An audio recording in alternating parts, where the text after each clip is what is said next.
Aujourd'hui, le ciel s'assombrit en plein jour, une éclipse a lieu.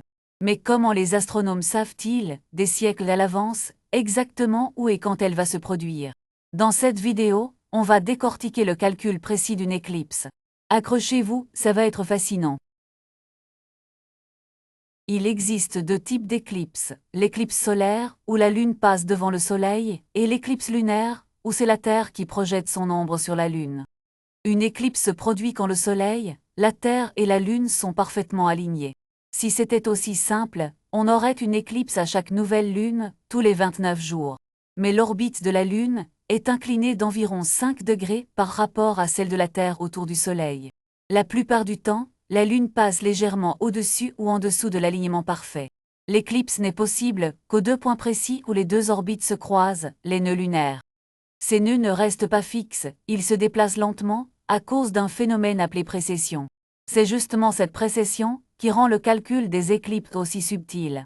Ce phénomène est si précis que même un décalage de quelques minutes suffit à transformer une éclipse totale en simple éclipse partielle. Les astronomes de l'Antiquité avaient déjà repéré une régularité extraordinaire. Tous les 18 ans, 11 jours et 8 heures environ, le même type d'éclipse se reproduit presque à l'identique. Ce cycle s'appelle le cycle de Saros, du mot babylonien pour répétition. Il permettait déjà, il y a plus de 2000 ans, de prédire les éclipses sans aucun ordinateur. Un cycle de Saros contient exactement 223 mois lunaires, soit environ 6585 jours. Ce nombre n'est pas un hasard, c'est là que 3 cycles astronomiques différents se synchronisent presque parfaitement. Après un cycle de Saros, l'éclipse se reproduit, mais décalée d'environ un tiers de tour de la Terre, donc visible depuis un endroit différent.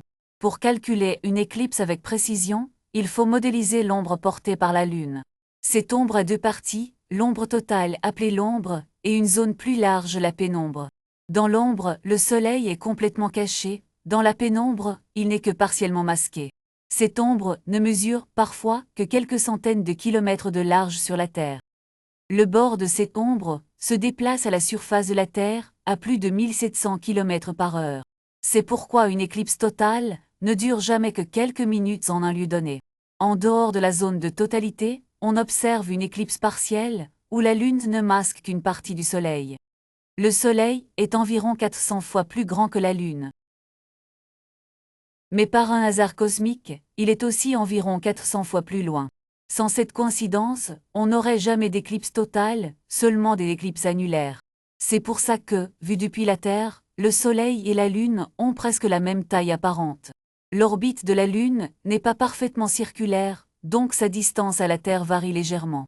Quand la Lune est plus proche, elle couvre totalement le Soleil, c'est une éclipse totale. Quand elle est plus loin, un fin anneau de lumière reste visible, c'est une éclipse annulaire. Cette coïncidence de taille apparente n'existe sur aucune autre planète du système solaire avec une telle précision.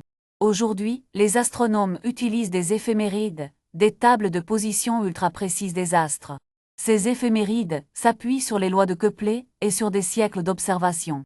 Des organismes, comme le JPL de la NASA, calculent les positions avec une précision de quelques mètres. Grâce à ça, on peut prédire une éclipse à la seconde près, des décennies à l'avance. Le calcul prend en compte des dizaines de paramètres, la position des astres, la forme de la Terre, sa rotation, et les perturbations gravitationnelles des autres planètes. Les résultats sont ensuite publiés sous forme de cartes, montrant précisément la trajectoire de l'ombre sur le globe. Ces prédictions sont si fiables qu'on peut déjà annoncer la date et l'heure exacte des éclipses du XXIe siècle. Derrière chaque éclipse se cachent donc des siècles de mathématiques et d'observations minutieuses. La prochaine fois que le ciel s'assombrit, vous saurez exactement pourquoi et comment on l'a prédit. La science permet de transformer un moment mystérieux en un rendez-vous prévisible à la seconde près. Et vous, avez-vous déjà observé une éclipse? Dites-le en commentaire.